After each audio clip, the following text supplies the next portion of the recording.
Hey everyone, today we're talking about something on homework number 53, question 597, part 2, percents as multipliers. This was submitted by somebody in 5th block class.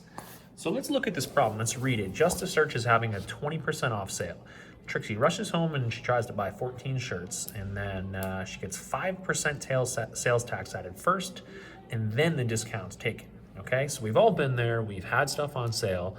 We want to know how it works. Sometimes, and this is important, right? Because sometimes stores give certain orders that they do things or will only apply certain percentages in certain ways. So we got to make sure we're not being taken advantage of. Okay, so let's read the problem. Like we read the beginning, but what really do we need to do? Suppose that Trixie's shirt costs X dollars. Okay, so this first question is getting you to think about if X represents the cost, how can you represent the tax? Okay, so we're thinking about if it costs X dollars, right? We're thinking about the impact that the tax will have on how much we're gonna have to pay, okay? So if X represents the cost, how can we represent the tax? Well, the tax is just 5% of whatever we're paying, right? So if we have a cost of X and we need to pay 5% of that, right? What we're gonna do is we're gonna take 5% and we're gonna convert that to decimal form, okay? So that equals 0.05. Okay, so if we multiply X times 0.05, that's 5% of the amount that we paid. Okay, so that's what the tax represents. Okay, the next part of the question is saying, how could you represent the cost plus the tax? Well, we know if we're paying for a shirt, we're paying X dollars for whatever we're buying, all the shirts here. Okay, we're gonna have to pay 5% more than that as our total cost, right? The cost plus the tax, okay? So in order we have the X dollars, which is what the store says it costs, we need to increase that by 5%. Because of that, I know I need to take X and I need to multiply by something greater than 1 in order to increase it. So I'm gonna multiply by 1.05. Okay, so this is not thinking about the discount at all, right? We'd have the cost of the shirts, right? This is 5% more than the cost of the shirts, and it's what we would pay cost of shirts plus the sales tax. Okay, so that's what would be represented in part 2 of the question. Okay, so then the next part of the question is saying, how could you represent the discount? Okay, they're not really talking about the sales tax, right? They're talking about the discount. So, well, not thinking about sales tax at all, right? If our shirts cost X dollars, right, certain amount of dollars, if we think about the discount, well, we got to go back to what the discount is. The discount is 20% off. Okay, so I'm going to underline this here, but I'm going to talk about it up here. Okay, 20% off. Okay, first of all, if we're thinking 20% off, obviously it's a discount, so that means it's going to be decreasing. Okay, and remember, if you're decreasing, right, from X here, right, if X is considered 100% of the cost that they're selling shirts for, we want to take off 20% from that 100%. So we want to do 100% minus 20%, and that means that, right, if we didn't have sales tax, we would be getting the clothes for 80% of its advertised cost, okay? So a decrease of 20%, right, is 80% of what the original cost was, right? So we need to change that to a decimal. 0.80 is a way we can write 80% in decimal form. Okay, so if we didn't have to pay sales tax, right, and we just get 20% off, right, we take the cost of the shirts, multiply by 0.8, we'd have the cost. Okay, then it says here, how could you represent the cost of the shirt after the discount? Well, I kind of misread this problem. This here is the cost of the shirt after the discount, okay?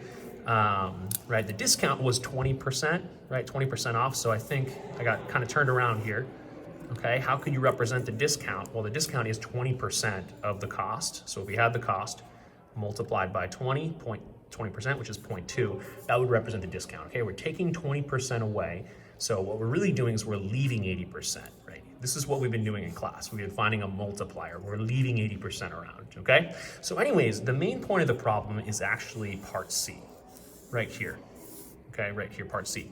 Did Trixie get charged more because the clerk added sales tax first? Justify your reasoning. Well, let's think about what we've done here. Remember, what do the shirts cost again? What do they advertise them cost? Well, they cost X dollars. So they cost X dollars. And if we add the sales tax first, again, right, we would have to keep it costing X dollars and increase it by 5%. Then after that, right, if we increase it by 5%, then we take 20% off. Remember, we'd have 80% remaining. So we would do this, 0.8. Okay? The question is that more or less expensive than the other way around, right? If they added the 5% first and then they give us 20% off, are we being taken advantage of, right? Is that going to be more expensive than, say, if, right, we have the cost of the shirts and they give you the discount first? Well, if you give the discount first, you'd have to multiply by 0.8 because, again, it's 20% off of the original cost. And then, right, if you apply the sales tax afterwards, let's see what happens, 1.05. And you have that there, okay? Now let's look at this for a second. Right? Is one bigger than the other, right? Are we getting charged more here than down here? And the answer is no. These actually equal each other. Here, I'm gonna move this over here. X times by 0.8 times by 1.05.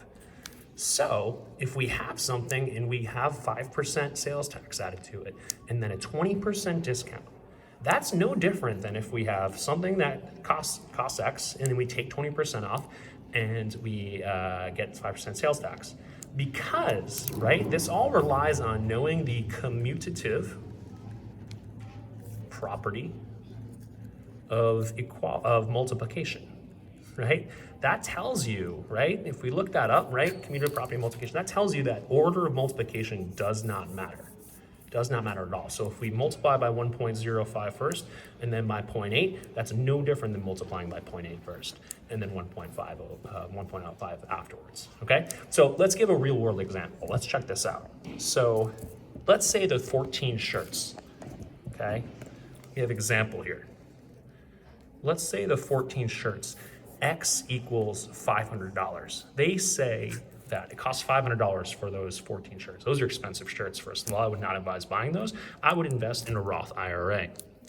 So anyways, if X is 500, let's take a look at it. If you had 500 and you get the sales tax added first, then the discount, which is what they're saying in the original problem, Trixie's problem, that means you take 500, you multiply by 1.05, and then you'd multiply by 0.8 for get the 20% off. Okay, you do that, right? Multiplies together, okay? And I believe that would be $525, and then 20% off of that, okay? And the reality is, it would actually equal, right, 500 times by, right, if we took the 20% off first, and then added a 1.05, we added 5% sales tax, okay?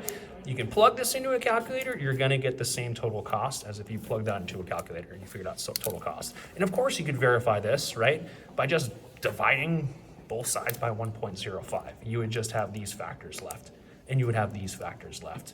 Okay, divide both sides by 0.8, right? Divide both sides by 500. You'd end up getting 1 equals 1, right? These sides equal each other, okay? So it does not matter in this situation.